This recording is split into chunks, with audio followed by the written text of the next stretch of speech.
Mbanzamihigo Pierre Claver ni waramutse komine Ntega yo mu ntara ya Kirundo.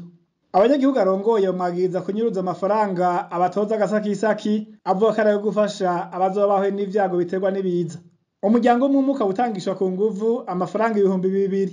Muri kino gihe rero ishavuriraniga muri abanyagihugu bo muri komine Ntega mu gihe abaheruka gukomereka abandi bakavunagurika bagoye ko n'ibiti bifashe insinga z'amatara hamwe n'izo nsinga nyene hari ku munsi wa gatanu w'indwi iheze, ariko gushika ubu akaba atarabagarukirako aho barembeye mu bitaro nk'uko umunyagihugu abivuga. Amapoto yaguye ku bantu, umusitanteri ata kintu na kimwe ariko arafasha abantu ayo mapoto yaguyeko, kandi ari biza no muri komine hariho amahera yategekanijwe gufasha kubiza bibera vyaduka muri komine. Abantu bari mu bitaro, abandi baravunitse. Asha umusitanteri urumva rero kaca ifaranga yishija mu mufuko biranye n'abo bantu baguweko nayo n'ivyo bitsinga n'amapoto. Imyidogo ni yose, kandi umusitanteri nyene yarirebeye hirya no mu bitaro iyo bari ntirirwa naho nyarayo ngaje kuraba. Gushika ubu rero umugwa mukuru wa komine Ntega ntugira umuyaga nkuba.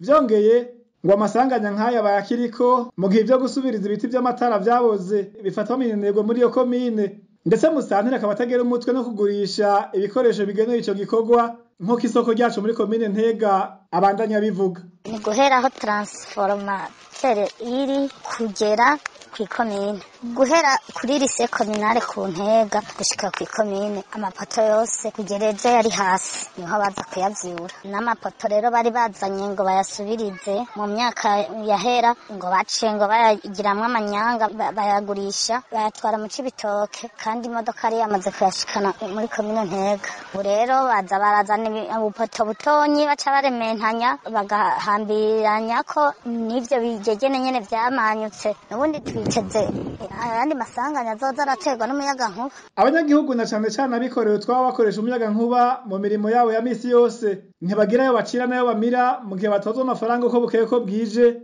batazi ico akoreshwa. Abadandaza bafise amamashini asya imiceri bakidoga bavuga ati none tweko twirirwa turatozwa amafaranga dutereye iterambere rya komine, ikije cyose dusabwa amafaranga, Muregidezo akaba atadeni tuyifitiye, ati none ntitubona icyo turiko turazira kuko kugera ejo nta matara yabarizwa muri komine Ntega.